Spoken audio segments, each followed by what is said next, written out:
Las personas no nos volvemos más inteligentes en grandes grupos, o al menos nuestra inteligencia no suma.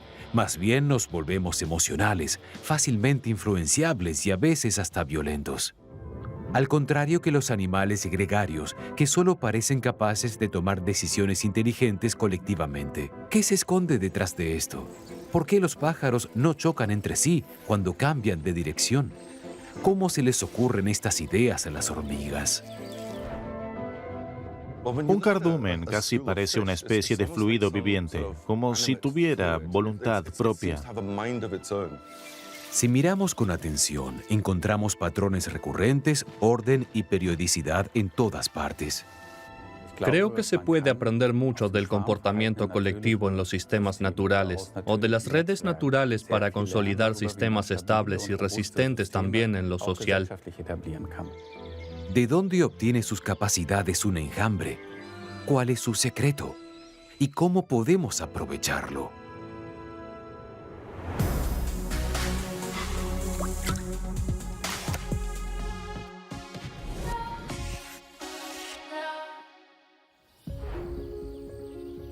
El ornitólogo británico Edmund Selous intentó averiguar cómo funciona un enjambre hace ya 100 años. Su tesis: esas maniobras rápidas, sin choques, solo pueden funcionar mediante la transmisión del pensamiento. En eso se equivocó, pero lo que sí reconoció correctamente es que el comportamiento parece una reacción en cadena acelerada. Como sea, la información en el enjambre circula muy rápidamente. ¿Hay acaso un líder? Todos los individuos son iguales. No hay un director de orquesta, sino que lo que hace el enjambre es un resultado del colectivo.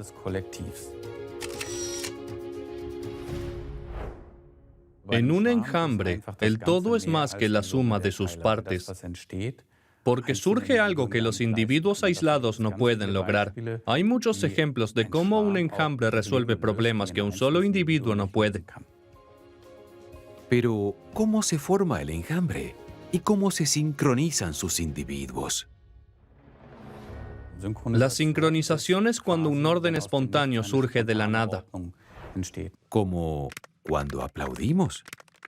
Al principio, cada uno aplaude a su propio ritmo. Y después suele surgir el aplauso sincrónico sin siquiera planearlo. No se aplaude deliberadamente al unísono, sino que ocurre espontáneamente.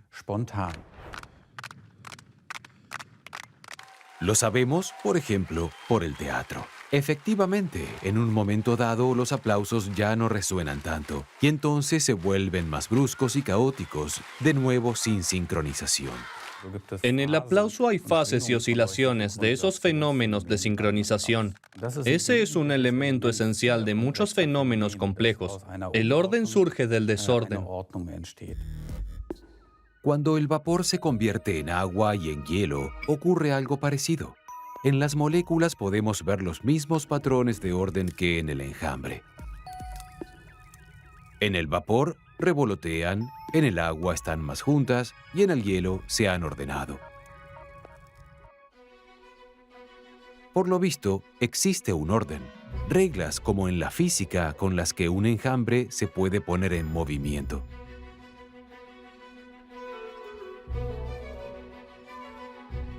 En los años 80 había un informático llamado Craig Reynolds que, como nosotros, observaba una bandada de pájaros.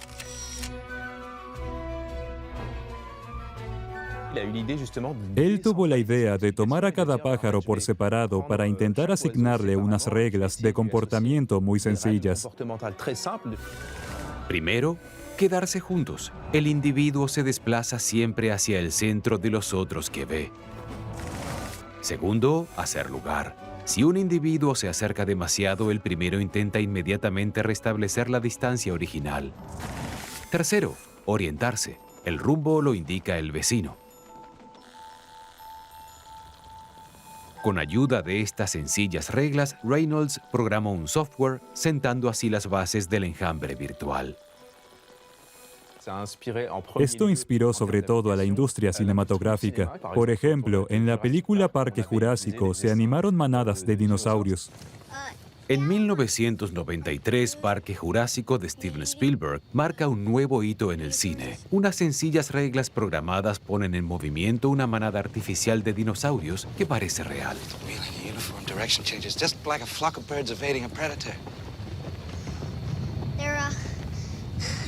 They're flocking this way. El modelo de Craig Reynolds puede representar con exactitud el comportamiento de bandadas reales, tal y como se da en la naturaleza. Cuando un ave rapaz intenta cazar en la bandada, sus posibilidades de capturar un pájaro son casi nulas. Las ágiles maniobras despistan al agresor. El grupo ofrece a sus individuos protección en la lucha por la supervivencia, ya sea en el aire o en el agua. Las reglas empleadas son las mismas, pero ¿cómo conoce esas reglas cada individuo del grupo? Por ejemplo, ¿cuándo reconoce un pez un cardumen y se une a él? Si hay demasiados peces, ni siquiera percibe el cardumen y sigue su rumbo. Pero cuando los puntos virtuales disminuyen, el pez nada tras ellos. Esto no pasa si hay muchos puntos, ya que entonces nada en sentido contrario. Los grandes avances en las tecnologías de rastreo y realidad virtual nos han permitido comprender por primera vez cómo la naturaleza forma los colectivos.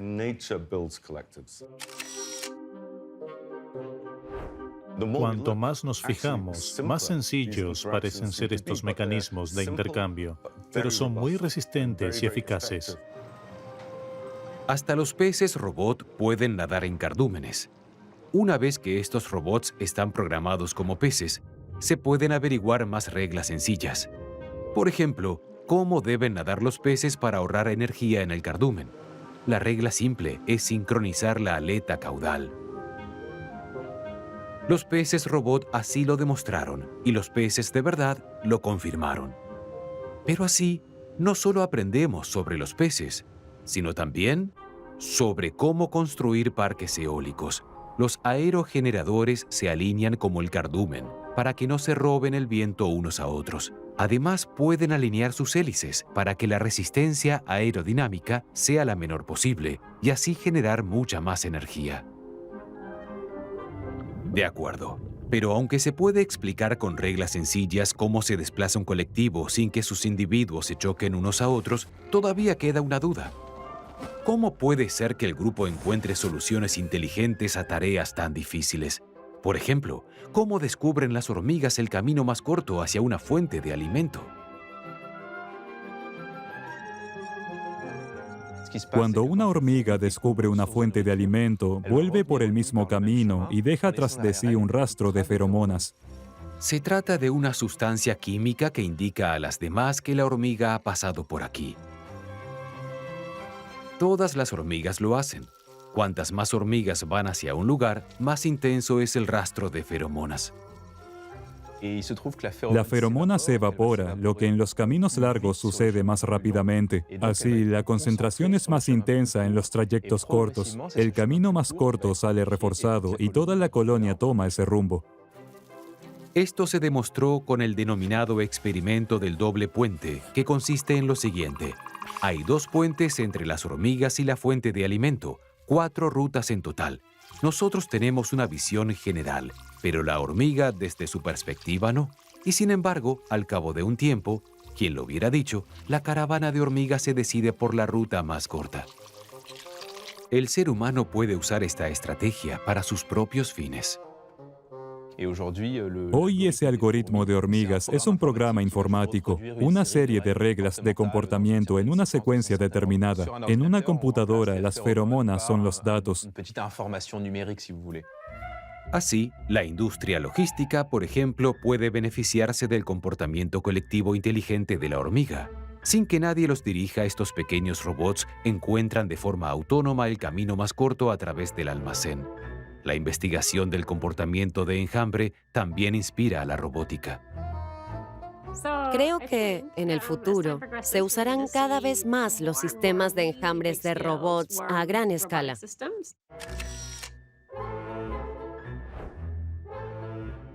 Intentamos desarrollar sistemas que puedan organizarse por sí mismos para comportarse de la manera que los ingenieros y los usuarios queremos.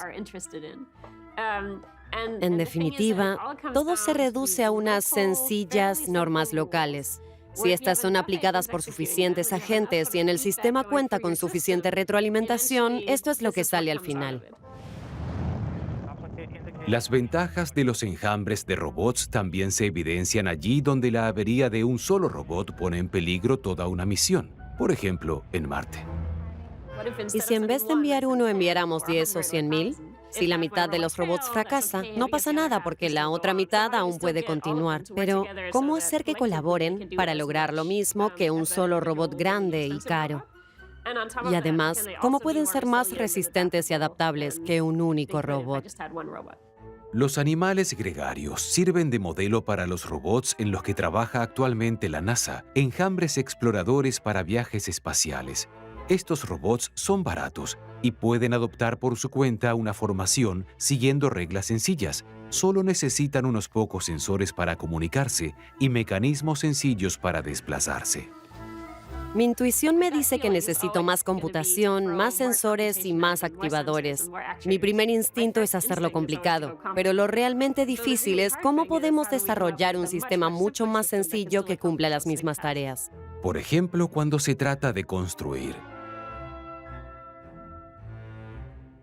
Aunque son ciegas, las termitas pueden orientarse mediante los túneles que construyen. Como las hormigas, marcan sus caminos con olores. También en este caso bastan unas pocas pero ineludibles reglas para que las termitas construyan esas torres. Siendo sinceros, estas se parecen bastante a los edificios que construimos las personas, solo que con muchas más reglas y esfuerzo. ¿Podemos aprender algo de las termitas? Estos robots se programaron para seguir las reglas de las termitas, solo que, en vez de tierra, apilan bloques.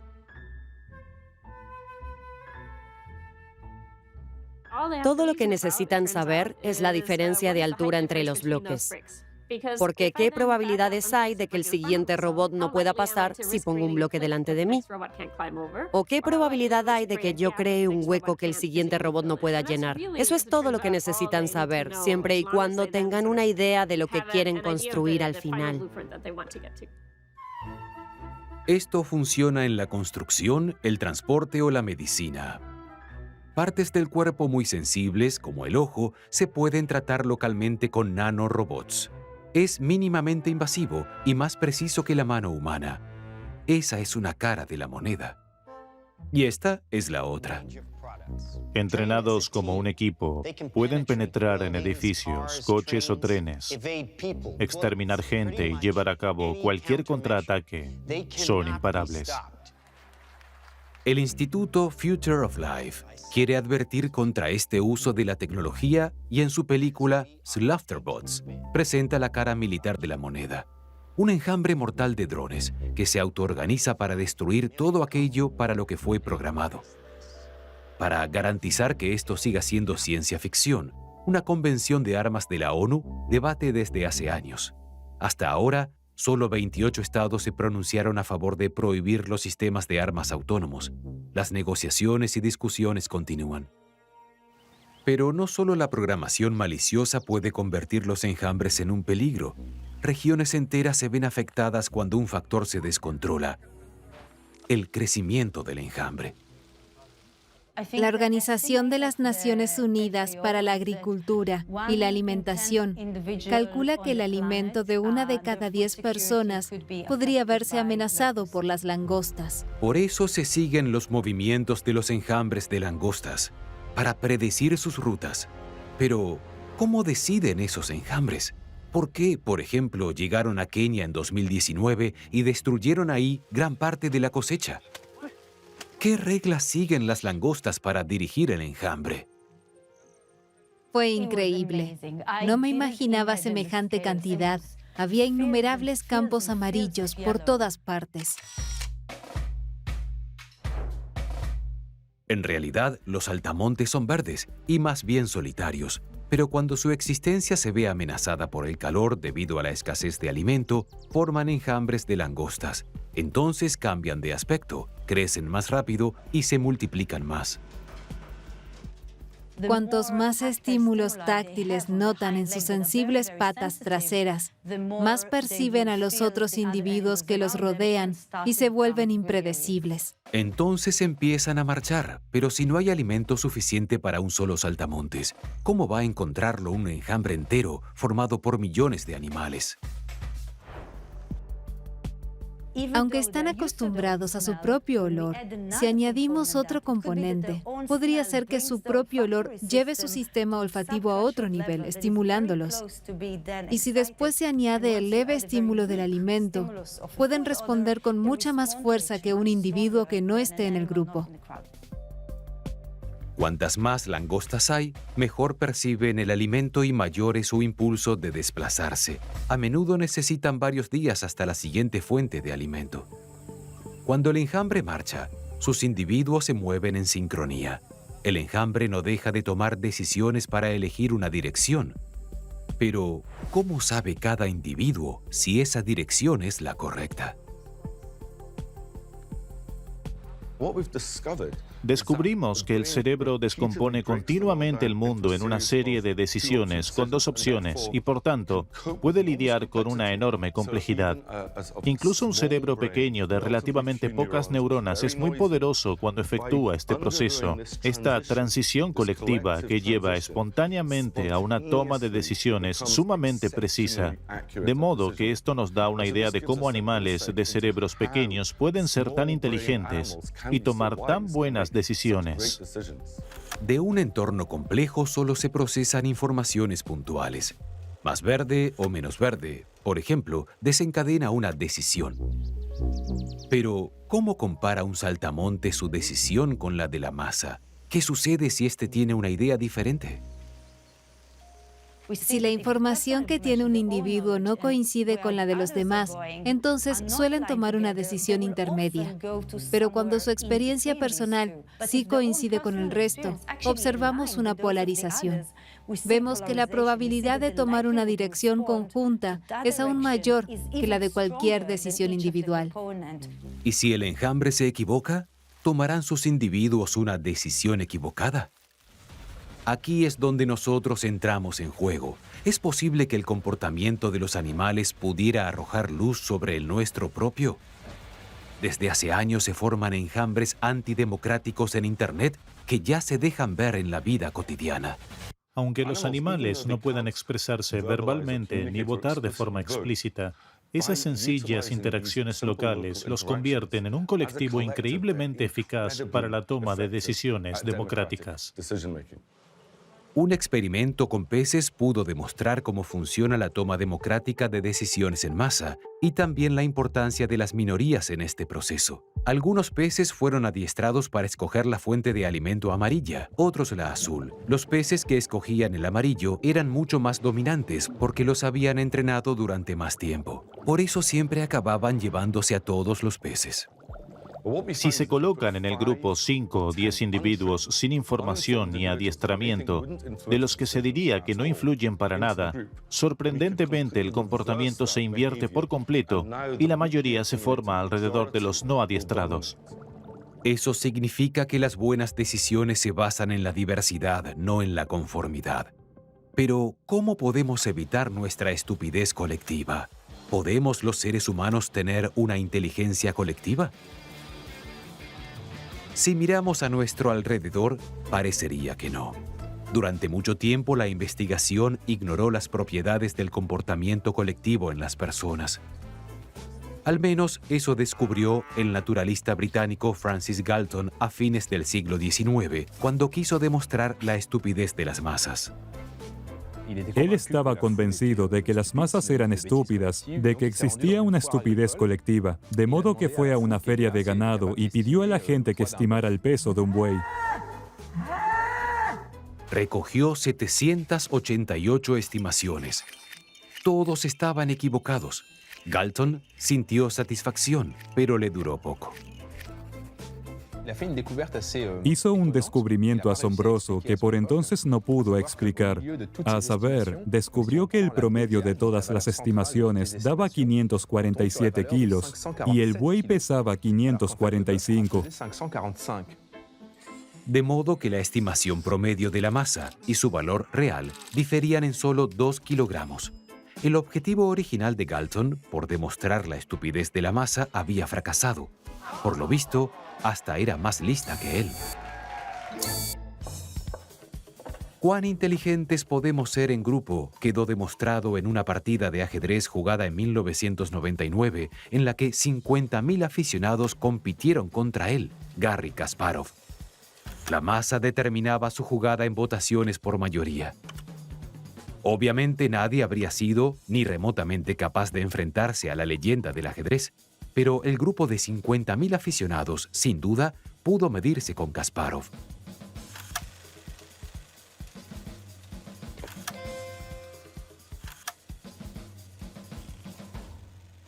Al final, Kasparov ganó, pero el descubrimiento clave es que la partida fue equilibrada. Eso se consideró durante mucho tiempo un ejemplo de inteligencia colectiva, ya que el ajedrez se considera un símbolo de inteligencia. La tesis surgida de esta partida, de que las personas tienden a ser más inteligentes cuando actúan juntas y hasta pueden jugar al ajedrez con maestría, es parte de la investigación actual. En este otro experimento, la masa compite contra 4 programas informáticos de diferentes niveles y contra la estrella francesa del ajedrez, Kevin Bordy. Creo que la masa va a fracasar, pero ojalá me equivoque. Mi intuición me dice que la masa no tendrá éxito, aunque deseo que gane. Se juegan varias partidas. El objetivo es demostrar los resultados de la partida contra Kasparov y averiguar hasta qué punto es inteligente la inteligencia colectiva.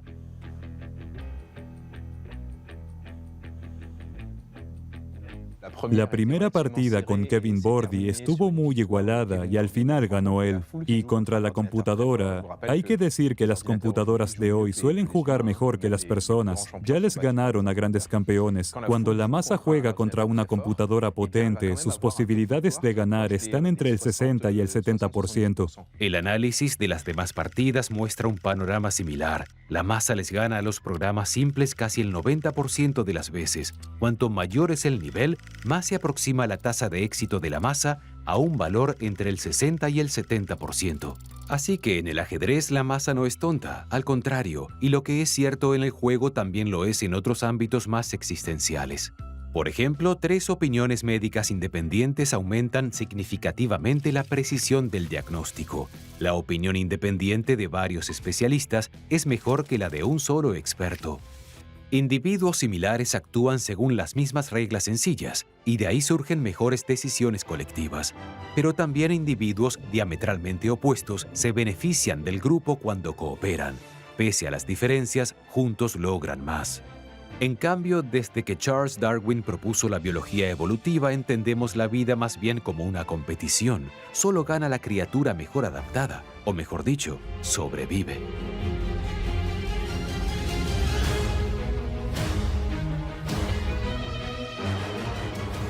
Entre tanto, esa idea está cambiando. Cada vez está más claro que la cooperación no solo es el elemento esencial de los sistemas naturales, sino que, por ejemplo, también ha impulsado procesos evolutivos. Los animales y las plantas de un ecosistema están muy interconectados. Los cambios afectan a todos.